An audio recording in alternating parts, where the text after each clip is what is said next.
you're looking to dive into topics on how to live a happier, healthier, more fit, and long lifespan, then you've come to the right podcast. Livin the Dream with me, Coach Damian Evans. Together, we will explore the topics on all things health, fitness, and wellness. Together, we will be lifelong learners on this journey to living the ultimate dream. What up, Dream Team? Coach D here, coming at you with another growth MINIsode. This will be a bite-sized episode with the goal of setting a growth-minded intention and focus for the upcoming week. Each MINIsode is going to offer a quote that encapsulates the theme of the week. And after the quote, we're going to dive into a weekly focus, something small that we can concentrate on for the following 7 days. As well as we're going to touch on a physical activity and a nutritional tip that will better assist us in working towards a more healthy and optimal way of living our own dream life. And each MINIsode is going to end with the recommendation for the week. The recommendation could be anything from a podcast, a book, an article, a paper, anything that I think is going to help better educate ourselves toward the overall focus of the week. And if this is your first time listening to a MINIsode, the goal is to listen on Friday, Saturday, or Sunday to be ready to start the challenges of the week on Monday. So listen to just one MINIsode every week, and as that week finishes, move on to the next week's MINIsode. I mean, you can start all the way over at MINIsode number 1, or you can join up with the team right now. These MINIsodes will only be as beneficial to you as you're willing to make them. So if you're playing along with the weekly focuses or the physical activity and nutrition tips, it'll help you be much more successful to do this with someone in your life. So grab an accountability buddy and share on your social media platforms the challenges of the week. You never know who is going to be quietly watching and rooting for you, and you never know whose life you will truly inspire just by sharing your journey, both the challenges and the successes. You're going to be far more likely with a support system and a social network to be successful. Get someone that's chasing similar fitness goals as you and do this with them. And as you work on making your life healthier and you motivate your network through your positive actions and your lifestyle choices, the ripple effect, it's unimaginable with who will be touched by you motivating and posting and including others in your journey. So let's dive into this week's Growth MINIsode. This week's quote comes from a conversation that I had with a client last week. We have been inundated with an endless amount of content about what's going on in the world recently. And unfortunately for us, it seems that there is only drama, disagreement, distrust, destructive and undesirable updates, along with polarizing, segregating topics when it comes to trying to inform ourselves about our world's current events. So this week's quote is, "Your mind is like a factory. The ingredients you are putting into it will be used to make the final product, your life." Your mind is like a factory. The ingredients that you're putting into it will be used to make the final product, your life. We talk about having a positive mindset all the time. We talk about taking a hard situation and looking at what it is teaching you. But do you have a hard time maintaining that positive mindset? Do you notice that you seem to default toward negative attitudes whenever you're confronted with a challenge? To me, the answer is simple. It's not easy, it's simple. You have to change what you're consuming. All day I coach people. Dozens of people walk into the room that I am about to coach, and I talk to almost every single one of them. I ask them how they're doing and how their day is going and how they've been feeling. So I have a pretty good sample size of understanding what at least my community is going through in this sense. And I'll get answers like, well, I'm doing okay, even though everything in the world is going super crazy. Or they'll say, it's been a really stressful day. It seems like nothing is going right in this world. Or I can't wait for things to settle back down and get back to normal. And I literally receive these statements all day long. Our people have gotten so used to hearing about what's going on in the world through the news channels and through our social media feeds that these are the only ways for them to determine what their world currently looks like. And don't get me wrong, there are a ton of positives about staying up to date with what's happening in the world and informing yourself. But I also try to think about, let's rewind 100 years ago. Were we designed to be able to see, experience, and have knowledge of what's going on the other side of the globe? We've advanced extremely fast with our technology and with how we share information, but have our brains and our biology adapted that fast along with it? Well, for most of us, the news and television and social media feeds, those things shape our perception of the entire world. I see some of my best friends posting about death and despair and tyrants and those who are being oppressed all around the world. And it does seem very, very bleak if you look at it from that lens. However, when I walk outside of my own apartment, I don't have my face in this screen that I'm looking at. What do I see? Well, I see our community stepping up and supporting each other. I see community service events that make our city a better place to live. I see events that help support those who are less fortunate. I see kind-hearted projects that bring like a tear to my eye and make me want to do something more and be a better person. It's all out there and it all exists. And I do believe with all my heart that there's a lot more good in this world than evil in this world. There's a lot more love than hate. But our brains are hardwired to look for danger, to look for the negative. These are the things that put us at risk. And if our brains were to tune these things out, we would be in big trouble, right? Well, maybe. It's a new day. It's a new age. So let's shift to see a results-driven thought process. Of all these years that you've consumed the news channels, of all these years that you've got your current events from Twitter or memes or posts on the social media feeds, has any of that information helped you to live a better life in any way? And this is an honest question that you should ask yourself. I'm not saying that there's a right or wrong answer. I'm saying think about it. All this information that you've gotten through these outlets, has it helped you live a better life in any way? Maybe it has. Maybe you've changed your entire life based on the news that you've consumed, and it's enhanced your life for the better. Maybe you've made a financial decision or a professional decision that has catapulted you to the dream life that you've always wanted to live. And if that's you, then it sounds like you've figured it out. So you don't need to make any changes. Do what you're doing. But for most people that I've talked to, including myself, news channels and social media has only offered psychological, chronic stress, fear, feelings of helplessness, and loss of control, distrust, and overall feeling of loneliness and doom and gloom, and just what is our future going to look like? And if this is you as well, you got to refuse to take this casual approach with what you consume. We're looking at results driven. These are not the results that we're looking for out of educating ourselves with what's going on in the world and what our world looks like. There are billions of events and information, and they're all fighting for your attention, just waiting in your pocket or with a simple remote control power button away. It's impossible for you to pay attention to even a small fraction of that information, which makes the information that you do pay attention to that much more critical. Now, the scary stuff gets shared. The scary stuff goes viral over the internet. But what happens to all that good stuff?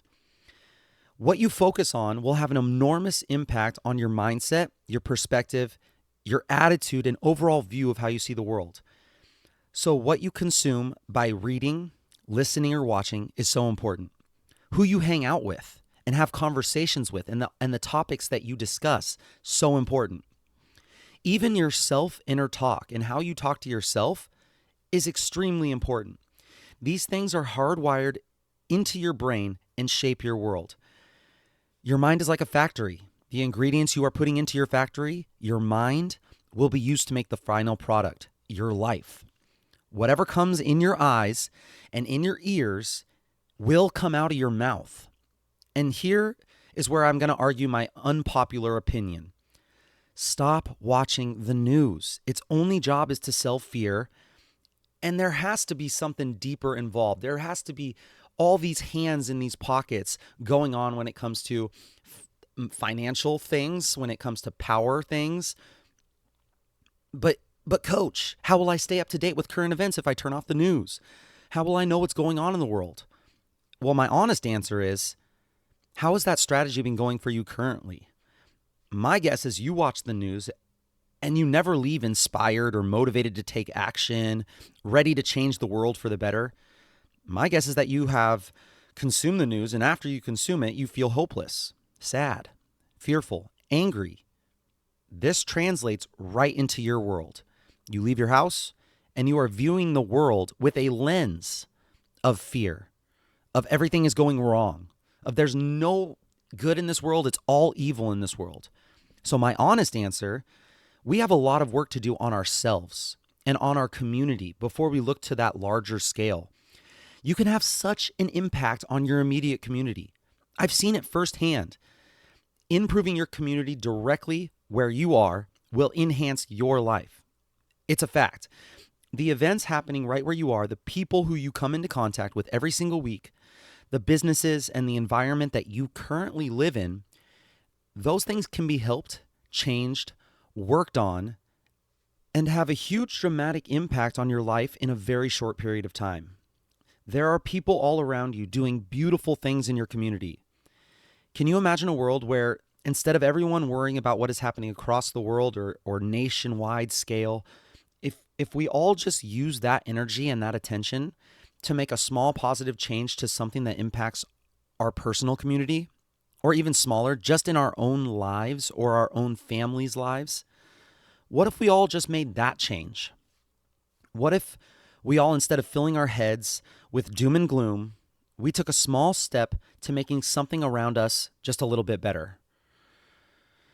I feel like that's what the other side of the coin looks like when we are to take the inverse of what the news channels are showing us and the crazy social media posts are doing and the viral videos and the Twitter updates. What are those doing to us? I think the flip side of that looks like fixing closer to home. I don't know if you guys saw that video of the director of a very popular news channel that got tricked into a fake date with an undercover investigator. They got him on camera and they got him on audio, and he confirmed all the things that we've already knew before, but that we haven't heard. He said, obviously, if it bleeds, it leads.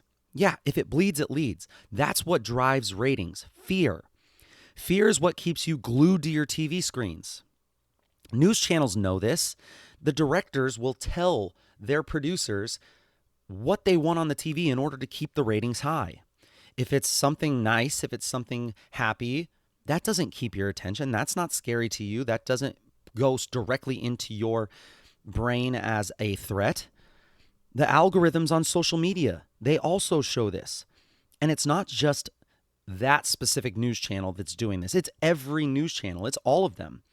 He even said that they have one segment at the very end that's called a feel-good segment, so you don't leave totally freaked out. They usually put this at the end of all the scary stuff as a quote-unquote dessert. They talk about death tolls. They talk about explosions and terrorists. If it bleeds, it leads. Psychologically, negative news creates disturbance, and we seek more and more information so that we may be able to find some security. But we're not getting security. We're just getting more and more of what grabs and holds our attention. When uncertainty is high, it drives our brain to seek as much information as possible to feel in control in the long term. These behaviors are increasing our anxiety by feeding into the belief that if we have enough information, we can control what happens. And while that makes sense in our brain and evolutionarily it makes sense, I mean, we just want to feel safe in this world, right? But in my opinion, that's not what's happening. So this week's Weekly Focus is about taking control of what your mind consumes. This entire week, Monday through Sunday, we're going to do two things. The first thing, no news channels. That's right. We're going to turn off the news completely. Just for this week. I promise you, you will not perish from 1 week of fasting from news. I haven't watched a second of the news on TV for the past 5 years, or maybe even longer than that. And I'm still alive and I'm kicking it. I'm doing just fine. You can do this for just 1 week. Now, this might be easy for some of you, especially you younger people, because less younger people watch the news. And that's why there are two things in the Weekly Focus this week. The second thing is trying to take control of your social media algorithm and what it shows you. If you haven't seen the Netflix documentary Social Dilemma, I highly recommend giving it a watch. Now, whether or not the message in this documentary is skewed one way or another, to the left or to the right, that doesn't matter. What matters is the context. What matters is how you understand what the algorithms on social media are doing and how they work. So let's look at an example of when you're on Instagram or Facebook. You might have thousands and thousands of friends or followers, yet you do not see all thousands and thousands of their posts. Why is that? Well, because Instagram and Facebook have done something to help give you what you want to see. They have an algorithm that over time, it learns what you like. Every single click of that like button, every time you like anything, it's learning. It learns what interests you, what types of things you interact with the most, you comment on, you like, you go back on the stories and you look at them multiple times. And even what types of posts you spend the most time looking at. If you watch a video for 6 minutes without scrolling away from it, that then puts that topic of things at the top of your algorithm. So for example, let's say you're obsessed with dogs, aka me. You scroll down your newsfeed and you see someone posting about their kids. Scroll right past it. You see someone posting about their lunch. Boring. Barely even comes up on your screen before you scroll right past it. But then wait. This puppy profile page that you've already followed and that you've already liked a bunch of their stuff posts an adorable video of this beautiful golden retriever playing in a sprinkler. You stop, you watch the entire video. Actually, you watch it 4 times because OMG, so freaking cute. And you know what? You decide not to just like it, but you hold down the like button and you love the photo. And you comment a heart eyes emoji with like 14 exclamation points. Boom. You have altered your algorithm. Basically, you will now see a tiny little less of that person's kids and the other person's lunch. And now it's going to prioritize showing you a little bit more from that puppy page. And because the puppy page tagged a bunch of golden retriever pages with it, you'll now start seeing some of those golden retriever posts. More than had you just scrolled right past that video of the golden retriever and the sprinkler. Very interesting, right? Okay, now with that information, let's go a little bit further. Instagram has the ability to either block someone, which is kind of a little extreme, but still useful in some situations. But it also has a mute function, M-U-T-E, mute. Let's say you have this crazy uncle who believes in crazy conspiracy theories, but you see him like 2 or 3 times a year due to family events. Every time you see that crazy uncle post his conspiracy theories, you get a little agitated. You're like, oh my God, he's so crazy. So instead of unfollowing him or blocking him, because maybe that's going to cause drama down the line whenever you see him next, you can actually mute both his stories and his posts.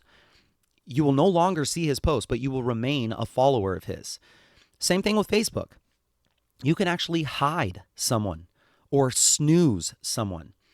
A hide is like a mute on Instagram. You won't see their stuff, but you will remain friends. Snooze is kind of like a more temporary thing. You can snooze that person for 30 days and their posts will be gone for 30 days. And then after 30 days, they'll start popping up again. So here's your weekly focus. All week when you're scrolling and you have a negative emotion, anger, fear, sadness, even something like jealousy, if there's a topic that always causes you to get emotional and charged up in a negative way, and it's something that makes you react in a way that you don't want to, maybe it's politics, maybe it's religion, maybe it's puppies. If it's puppies, you're freaking weird, but whatever. No, I'm just kidding. I'm not going to judge you on what you hide or mute. So anytime you see something that bothers you and you react out of your control, mute or hide, or even if you just want to snooze that thing for 30 days, that's okay too. Start to take control of your social media feed. You must also not spend a lot of time on these things that you don't want to see. You don't want to spend a lot of time with those on your screen. Like sometimes, I don't know why, I'll see these people post, like an old high school friend post an insane riot video where people are like beating each other up. And for some reason, my brain automatically wants to watch this fight a little longer than I actually should. And that's going to be affecting my algorithm. Or someone posts like a terrorist video, or even that current video where there were Afghanistan people jumping on planes that were actually like falling off the planes. Like the longer you watch these videos, the more the algorithm will prioritize similar items to pop on your feed. And I'm not saying that these things aren't important to look at. These things are super important to be aware of. But you never know how these things are being skewed, how these videos are being edited. And social media and news channel outlets are not the best way to get your information here. The longer you watch these videos, the more the algorithm's going to prioritize similar items to pop up on your feed. You got to quickly hide them, snooze them, or at least at a minimum, just scroll right past it. This is kind of like a compounding thing, though. You're not going to see much difference on day 1 or day 2. But by the end of the week, if you've done this all week, you will have started to clean up some of the toxic media that is bombarding you on a daily basis. And stacked with the first focus of not watching the news channels for an entire week, when the whole week is over, check in and see how your emotional mindset changes. If it's a positive change, then maybe keep going. You could do this forever. You don't have to limit it to just 1 week. For me, my news feed is entirely fitness, nutrition, wellness, puppies, of course, and travel. If you've ever posted anything political, it's likely that you've been muted, and it's not that I don't love you. It's not that I'm mad at you for any reason or that I disagree with you.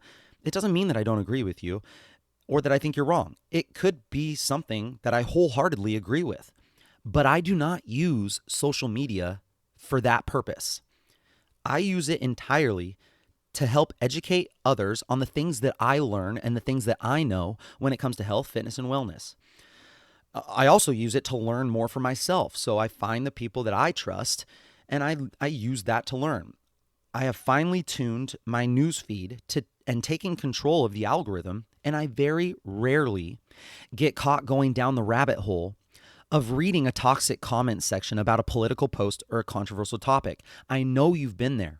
You saw something posted really controversial and you decided, not a good decision, but you decided to go into the comment section and just start reading what people have to say.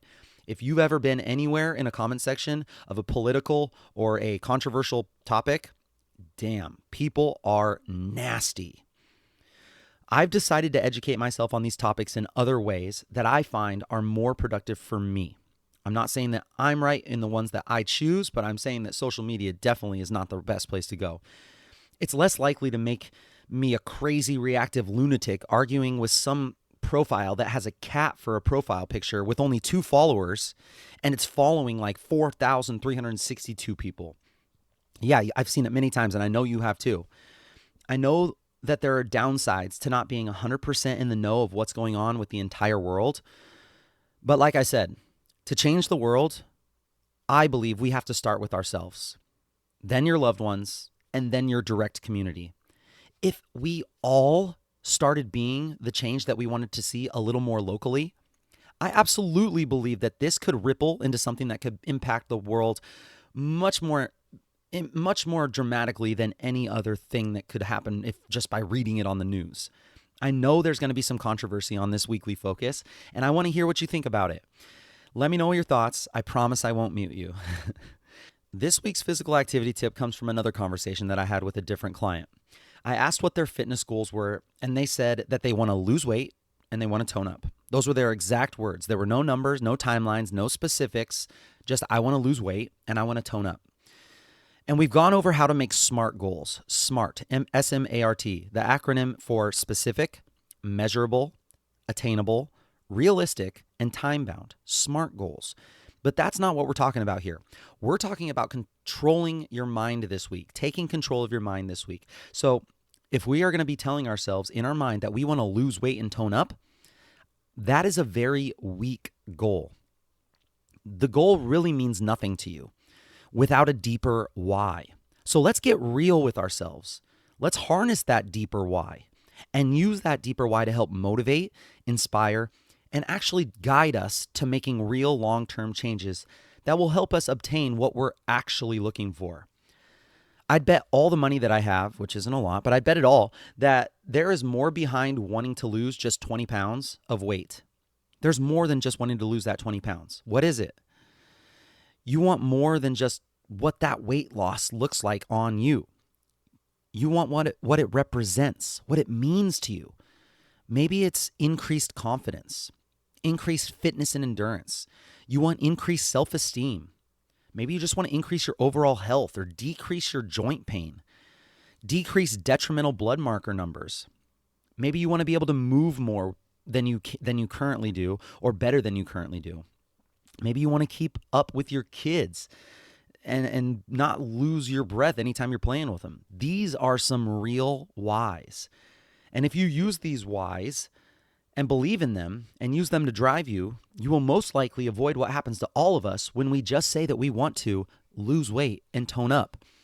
We will achieve our goals without the fear of eating specific foods or being obsessed with the foods that we do eat, without yo-yo dieting, without eliminating entire food groups, without using detoxes or only eating lettuce and celery juice. We can do this without needing to be perfect. To do this in the right way, you got to focus on the process. Focus on your habits, small habits and small behavior changes compounded over time, and focused on your mindset shift and how you treat yourself. Focus on being gentle and compassionate with yourself. It's not easy. There are so many things that are against us. Focus on consistency. That's huge. You don't need to be perfect. You just need to be consistent. And yes, we've already gone over these things a few different times, and it's easier said than done. We already know that, but it is possible. And it doesn't have to be a lot. All you have to do is just 1% better each day. Start from where you are, your baseline, and work a little closer towards your actual why goals, a little closer each day. So from now on, reflect on not just your surface level goals, but dig deeper, be honest with yourself. What does that weight loss actually mean to you? What are your big whys? This week's nutrition tip is going to be assisting us in using our minds and brains a little bit better. I'm going to list off some foods and drinks that boost your brain function. Consuming these foods to help us with this week's weekly focus, as well as this week's physical activity tip.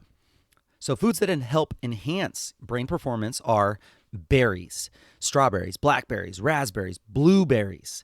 Eat those berries. They're so delicious anyway. Next is dark chocolate. Not like the kind of chocolate that you find in a dark Snickers bar, but actual cacao dark chocolate. The higher percentage of cocoa, dark chocolate, usually the better. Try getting dark chocolate with a cocoa percentage of at least 70% or higher. I try to shoot for ones and find ones that are 85% or higher, and I eat a square of dark chocolate every single night. It doesn't taste like a Hershey's bar. It's actually kind of like an acquired taste, like coffee or wine. But I now actually really look forward to that chocolate square after I'm finishing up my dinner. There's a chocolate bar on thrivemarket.com, THRIVE, thrivemarket.com. It's called Fair Trade Dark Chocolate, 88% cocoa, and I really enjoy it. It's about $3 a bar, and I'll include a link in the description of this minisode if you want to check it out. Next, oranges and mandarin oranges. I love packing around these small mandarin oranges while I coach. They're easy to peel, easy to eat in like seconds, and they're easy to just put in my bag and bring with me wherever. So oranges and mandarin oranges. Next, avocados, packed with good fat. Only problem with avocados is that I never really know when they're ripe or not. And as soon as I feel like they're ripe, boom, 1 second later, they're too ripe. And I know there's a trick to it, and some of you probably know the perfect trick to it, but anyway, avocados, they're the bomb. Along the lines of fat, fatty fish, salmon, bluefin tuna, sardines, herrings.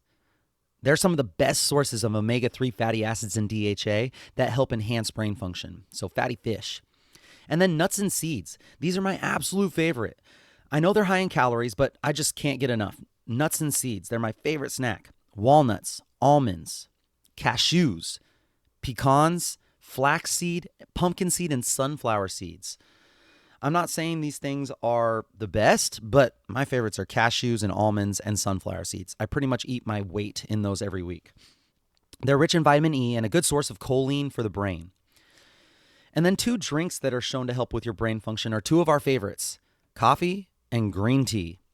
Now for me, I add MCT oil, and I actually do add ghee butter as well to my morning coffee. I get them both from thrivemarket.com as well. And then as far as green tea is concerned, most of the experts that I follow can't stop talking about matcha tea. You have to be careful with matcha tea, though, because a lot of the time you're getting the super cheap stuff. It's not high quality, which I feel like happens to a lot of categories. Check out matcha.com, matcha.com, to look at the products designed by the person that I follow for tea advice. Now, some of the ceremonials tea on there, it's pretty expensive, but you should be able to find some reasonably priced stuff on there too that is high quality. I like to think of tea more as like medicine. So think of it as your medicine, less than like a fun drink that you have to drink in the morning. That might help justify the extra investment on the price. Let me know if you have any other foods or drinks to your brain boosting stack that I can share. I would love to hear them. And lastly, this week's recommendation is to check out an incredible book by Dr. Anna Lembke. It's called Dopamine Nation. I listened to it on an audiobook, and it was so enthralling that I did it in 3 days. It's a 6-hour listen on Audible, so it's not too long as far as books are concerned. But here's what the description reads. This book is about pleasure. It's also about pain. Most important, it's about how to find the delicate balance between the two, and why now more than ever, finding balance is essential. We're living in a time of unprecedented access to high reward, high dopamine stimuli, drugs, food, news, gambling, shopping, gaming, texting, sexting, Facebooking, Instagramming, YouTubing, and tweeting. The increased numbers, variety, and potency is staggering. The smartphone is the modern day hypodermic needle, delivering digital dopamine 24/7 for a wired generation. As such, we've all become vulnerable and compulsive to overconsumption. And if that description doesn't get you excited to check this book out, then you're probably in denial with just how addicted you are to dopamine. I highly recommend checking this book out. I want to hear how it made you feel and what you learned after reading it. So Anna Lembke, ANNA space LEMBKE, and it's called Dopamine Nation. I'll include the link in the description of this minisode. And that's it, my friends, for this week's Growth Minisode. Each week, we're going to focus on something new and dial in a different aspect of physical activity and nutrition. Share with your friends and family and hold each other accountable. This week, start working on taking control of your social media algorithm and post on your social media platform to hold yourself accountable to your news channel fast. Share with your network your deeper whys and not just your surface level goals. And let us know how those brain boosting foods help you out, or if you have any other foods or drinks to share. And definitely update your network with what you learned from checking out the book Dopamine Nation by Dr. Anna Lembke. Make sure you tag me and share your journey. And let me know if you have any other suggestions or tips that will help your Livin the Dream team that I can discuss on future episodes. I will be right here with you working on making us stronger, happier, and healthier humans.